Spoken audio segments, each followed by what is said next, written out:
Etimod Soldier here, and I am back to talk about Star Trek Lower Decks, Season 5, Episode 9, and my thoughts on this episode. Oh my god, I am so fucking happy.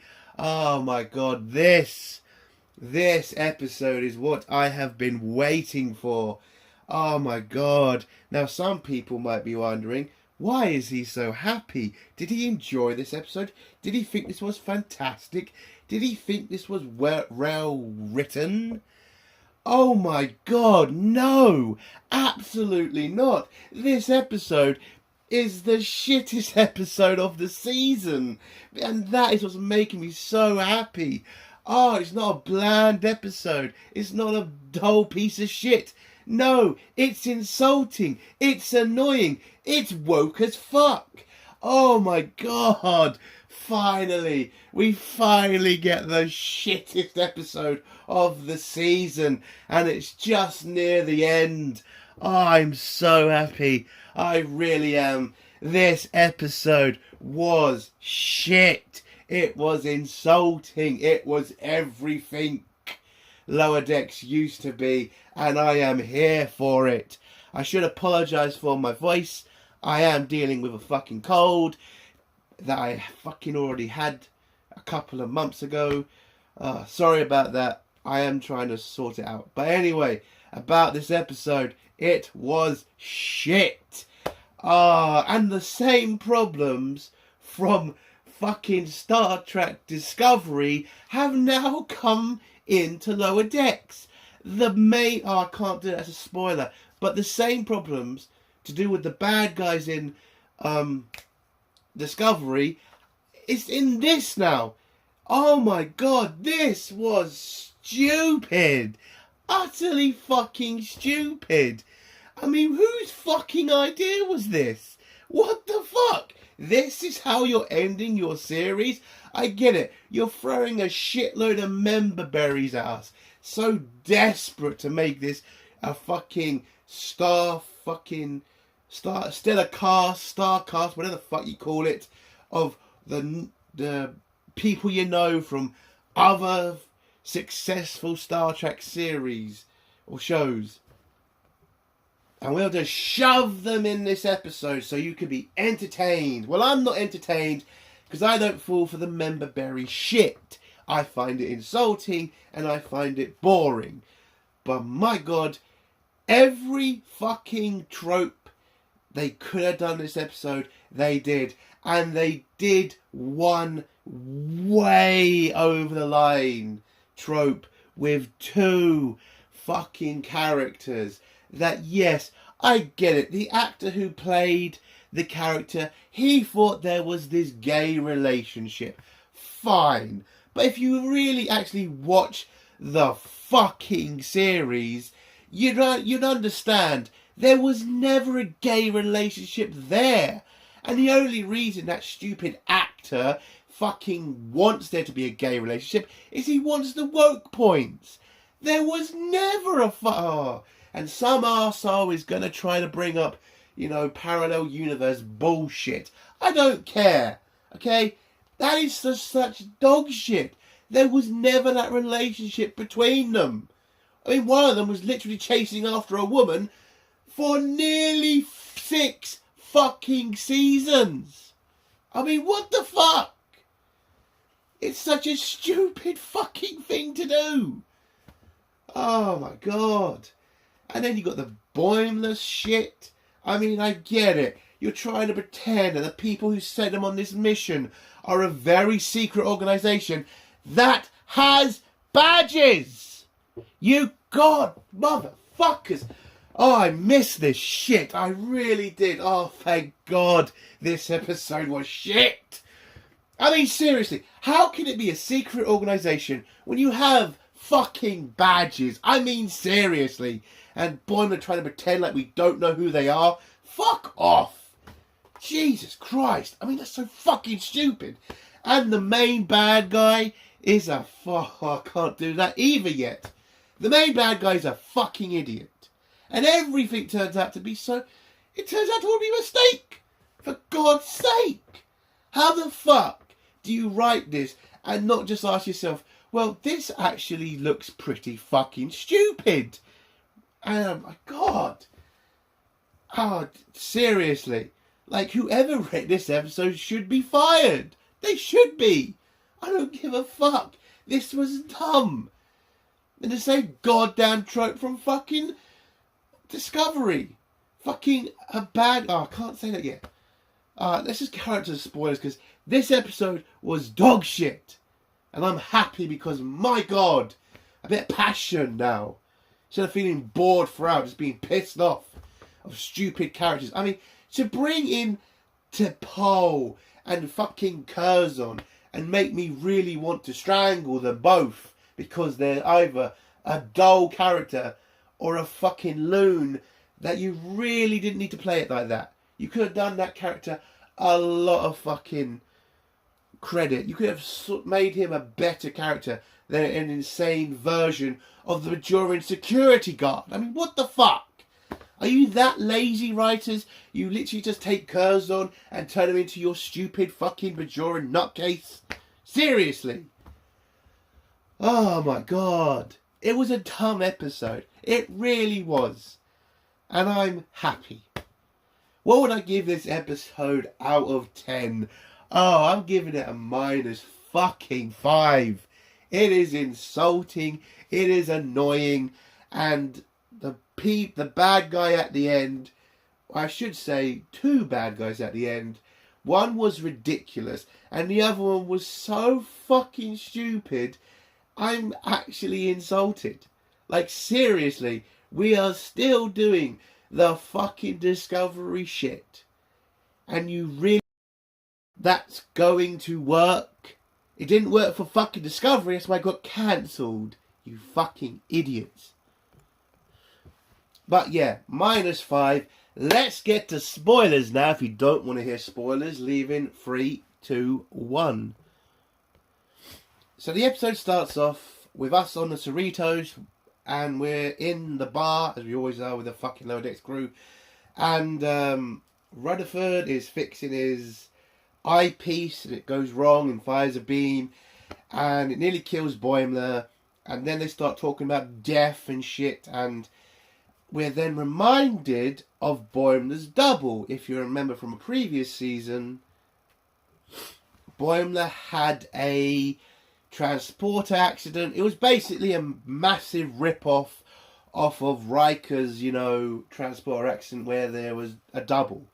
And so Boimler talks about his double and says how he feels sorry that he died and how he was a better Boimler because he took chances and shit. Even though Boimler's trying to change himself in this whole season. So, I don't know why he's so sad about that. Anyway. And then it just cuts to...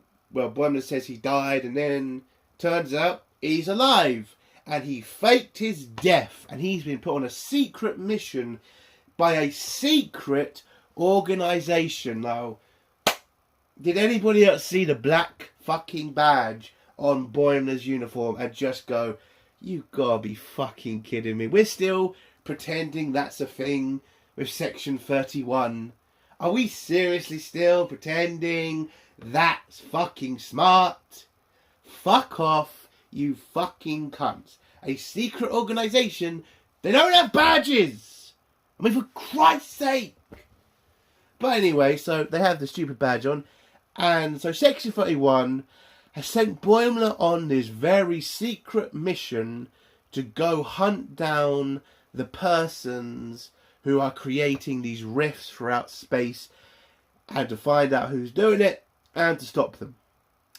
We also find out on this ship that he has a crew of member berries. So he has T'Pol, Curzon, and a shitload of Kims for some reason. I get the joke, about how Harry Kim has a lot of fucking doubles in a lot of Voyager episodes, but this was pretty fucking ridiculous. Like, I get it, but the joke weared thin after the first fucking second. Seriously. Anyway, they go into this rift, and it then throws out a life pod, which turns out to be another Kim, but this Kim's a special Kim because he's a full lieutenant. Because he has 2 pips on his fucking collar. Oh, that becomes a massive fucking issue later. Don't fucking worry.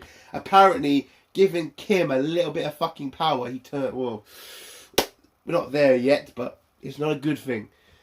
So, they rescue Kim, and it turns out, you know, Boimler's not exactly happy about this assignment. He's kind of now bored of the multiverse. Trust me that we're all fucking bored of the multiverse. Like, seriously. Enough with the fucking multiverse shit. I am so done with this shit. I can't take this shit anymore. Marvel killed it. They really fucking did. You really oh my god. So I get where Boimler's coming from. Anyway, so Curzon takes the new Kim and gives him a tour of the Defiant. That's the ship that Boimler's on. Again, another member berry for all Star Trek fans who will not be watching this piece of shit and enjoying it, or at least. So yeah, he takes him for a little tour of a Defiant class. And then we meet the wokest shit in this episode. Oh god, this one hurt. It really did. Listen, I've seen the fucking documentary of Deep Space Nine, and I know the actor said some shit about this relationship he wanted to happen. Okay, I get it. You really want those woke points, but I'm going to say this again. That was the no, that never fucking happened, and it was never implied. Nowhere was it implied. Okay? Maybe Garak was gay.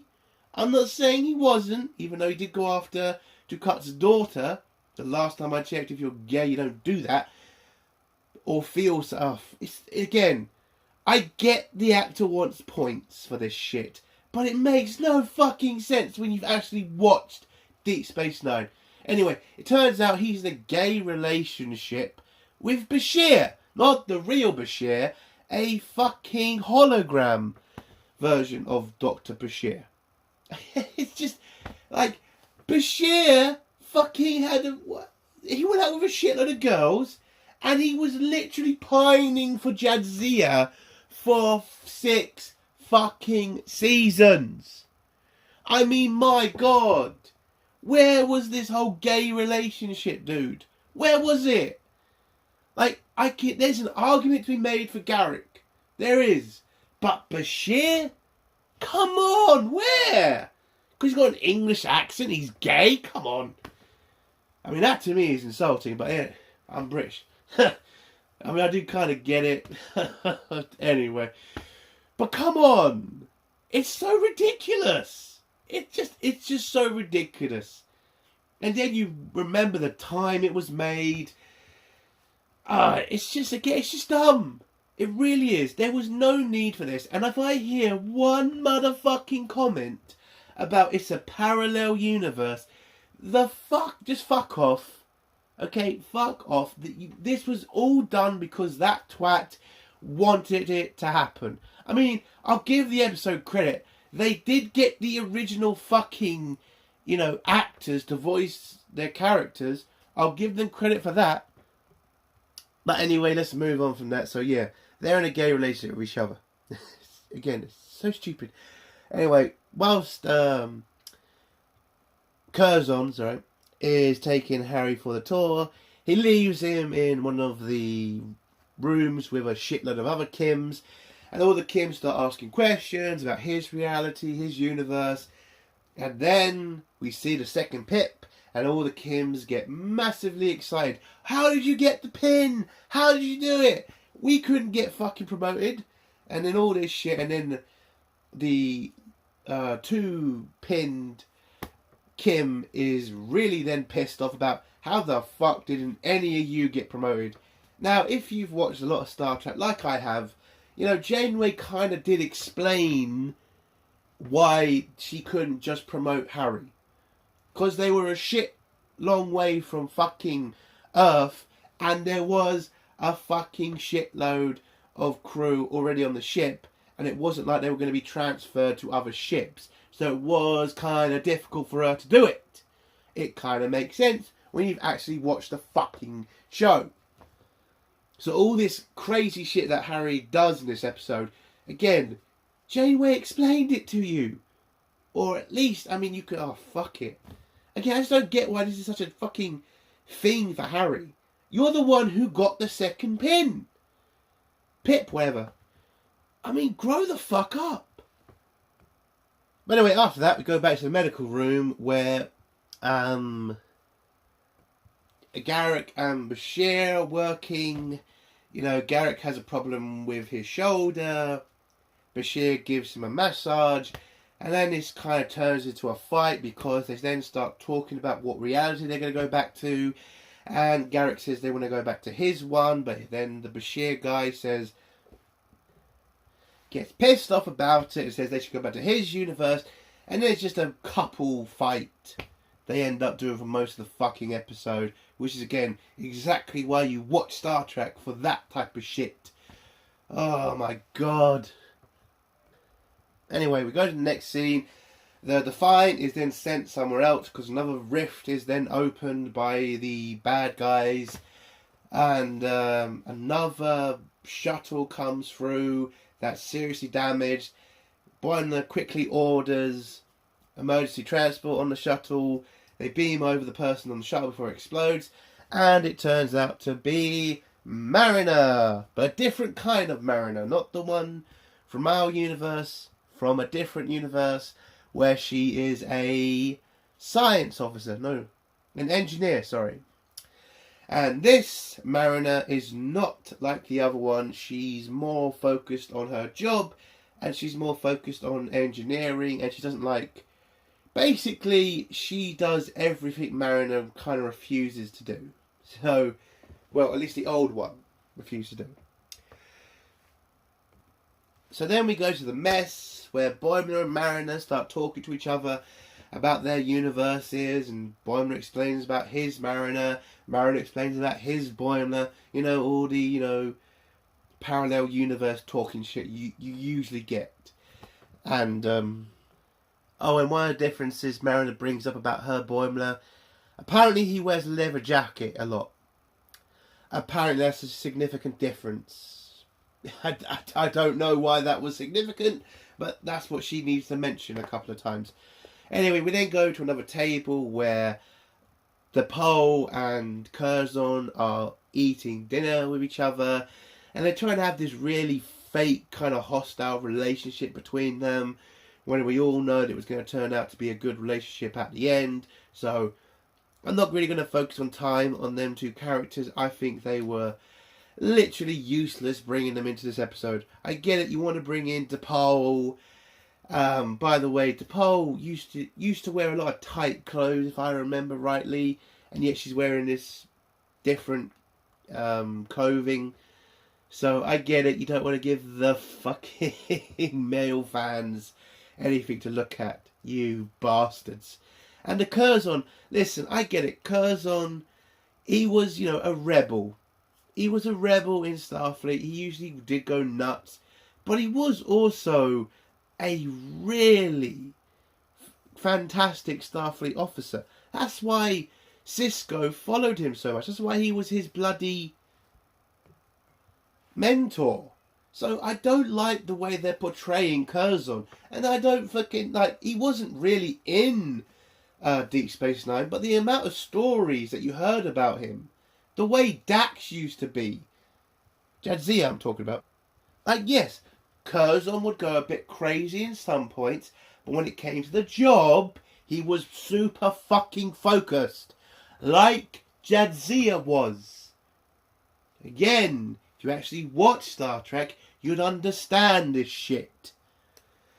Oh, my God. So after this scene between...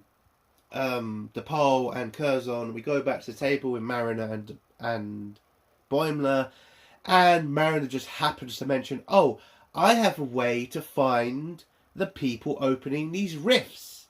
Oh, so you decided to mention that, what, like an hour after you've been rescued? Kind of would have been great information like half an hour ago. Like, what the fuck? You have a way to find the people who are fucking up the universe? Might be information we want. So Boimler jumps on it and says, fine, let's use this. Apparently because she's a fantastic engineer, she's able to locate where the next... Oh no, she knows how they're making the fissures in space, and she has a way of creating a new fissure that will force the ship that's firing the fissures through their one. So they use the Defiance phaser array or whatever to open their own portal or fissure, and this works because the mysterious ship comes through, and then it looks like they're trying to attack the Defiant, but they don't. They then start to run away. Boimler orders the Defiant to go after it, and then Curzon goes crazy and decides to fire on the ship, sabotaging it. Oh no, the enemy ship opens another fissure, but they need to stop it from getting away, so Curzon fires at it, damages it, they go through the new fissure, and they end up in some random other universe. The enemy ship crash lands on the planet, and the Defiant lands on the planet to, to have some repairs, because apparently it got damaged in the fight. I didn't think a Defiant could land on a planet. I remember Sisko saying that as much as well. So this must be a new Defiant if it can land on planets. And if somebody says the Voyager could do it, yes, I know the Voyager could do it, but that's not every fucking Federation ship. Well, you think the Galaxy class is landing on a fucking planet. You think the Sovereign class, the Galaxy class, the fucking whatever fucking class. Like, yes, it was kind of a rare thing for Federation ships to land on planets. That's why it was kind of exciting when you saw the Voyager do it. But okay, so the Defiant can do it now. I know it's not that much of an issue, but to me it kind of is. I'm just saying, like, Sisko did say this couldn't be done with the Defiant. I mean, there's literally a fucking episode where that would have actually been a help. Many times, actually, where the Defiant could have landed on planets. Fuck it, anyway. So, the Defiant lands. They go through this swamp place, looking for the enemy ship, but then this random creature pops up, and then Mariner says, oh, don't worry, this is a nice people, forgetting that you are in a different fucking universe, so this creature might be evil. Turns out this creature is evil, and then just starts grabbing them and then throwing them in a prison cell, where we meet the enemy crew of the ship that's been making all of these fissures. And what do you fucking think it turns out to be? Lily!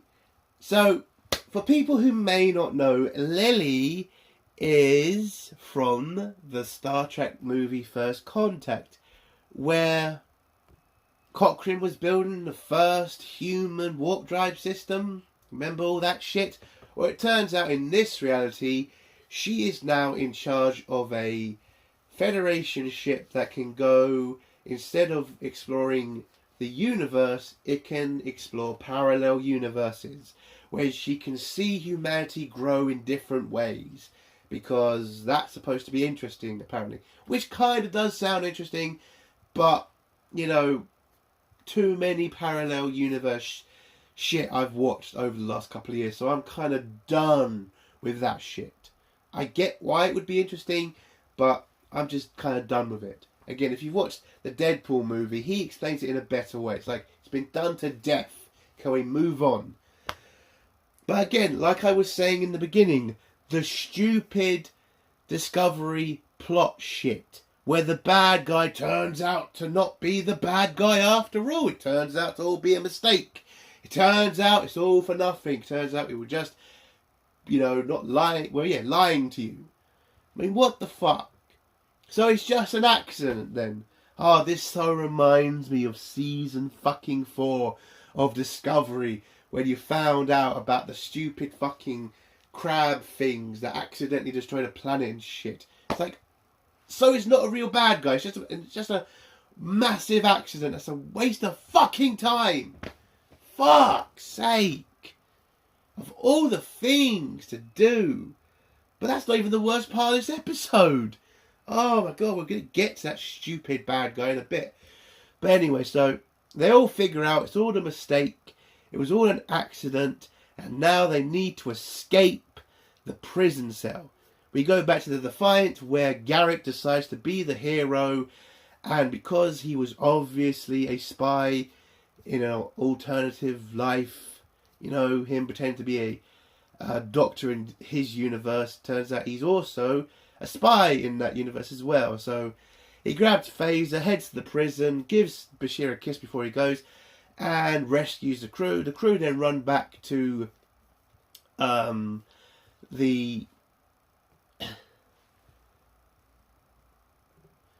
to Lily's ship. I don't know what it's called. I'm just going to call it Lily's ship. So they get back to Lily's ship. They start preparing it. And then, for some reason, Harry Kim goes fucking nuts. Kidnaps all the other Harry Kims. Flies the ship off. They then have to run back to the Defiant, where Curzon decides to have a massive fight with all the alien creatures. And loses, technically. But he kills a bunch of them. They get on the Defiant. Curzon manages to get back on the ship as well. And they run after, or they go and chase down Harry Kim, who's literally gone mad with power. Because he got an extra pip on his fucking collar. Like, seriously. And it turns out the reason that he's stolen the ship is because he's trying to rescue the other Kims from a life of, well, apparently not getting promoted, because he thinks that's just terrible. And he wants to take them back to his universe where he thinks he's going to get them all promotions. I am not lying, that's the fucking plot. Which is just a fucking joke. Like, why the fuck do you care, Harry? You've got the pip. You're doing alright. Fuck all the other Harry Kims. If they're not getting promoted, it's their problem. Why is it your problem? Why are you even doing this, you fucking idiot? So they chase down Harry Kim. The other Kims stage a mutiny against the insane Harry Kim. Then Harry Kim beams them back. Lily then warns Boimler that if Harry goes through another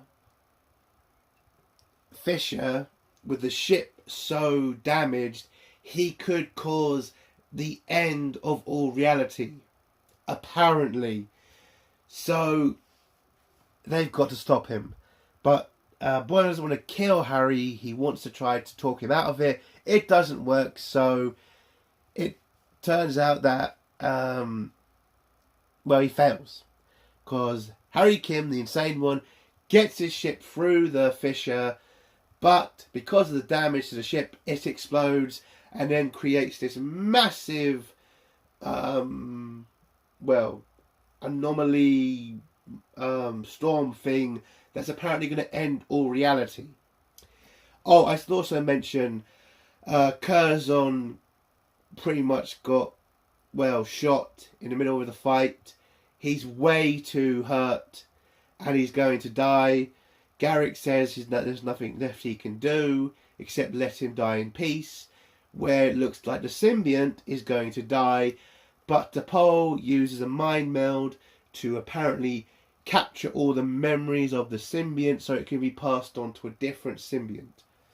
I'm not fucking sure if that's really how it works, but what I found funny is didn't Discovery say you didn't need a Trill to put a symbiont in, that any son of a bitch can be a fucking carrier of a symbiont? I mean, didn't they say that? Listen, I'm all for them ignoring the fuck out of Discovery, but it's still there. Like, they still writ that into the fucking law, that any stupid bastard can carry a symbiont, so we just ignoring that, Lower Decks. Again, I'm fine with it, but it then just puts a plot hole, again, in Discovery, if it is that you can't just pass on a symbiote to any motherfucker. Like they shouldn't have done in Discovery. Like, my God, that still pisses me off to this day. That bullshit. But anyway, so yeah. Boimler failed to stop Harry Kim, so it looks like the entire universe and all reality is going to end. But Lily figures out a way to stop it. At least stop it from infecting all reality. If they use the Defiant to capture the wormhole destroying thing, or galaxy destroying thing, and just focus it on one reality, one universe, then that universe can be sacrificed to save the others. But how do you sacrifice an entire universe to that fate? So Boimler decides to say, let's send it to my universe so that my other self and my friends can stop it. Because they're the best, you know. And the episode ends with Boimler getting the message from himself about the fact he sent him a galaxy or universe destroying weapon. And Boimler does what we all knew he was going to do, bitches out and goes insane. And that's the end of the episode. Oh my god, I enjoyed this. I really did. It's terrible. It's bloody terrible. It's woke as fuck. It's stupid. The fucking bad guys are pointless and dumb. And the writing is piss fucking poor. Discovery, you brought me fucking back. Again, sorry for my voice. Again, just dealing with a cold. But yeah, terrible episode. A -5. And I'm finally getting a review out on time. Sorry about the late other ones. But yes. God, it's good to be back with shit Star Trek. I missed it. But yeah, terrible. Just utterly terrible.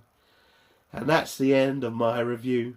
If you like this review, give it a like. If you dislike this review, give it a dislike. And if you have a comment, leave it below and I'll try to get back to it. And if you like my content, do feel like subscribing. Airtech Mod Soldier. Bye.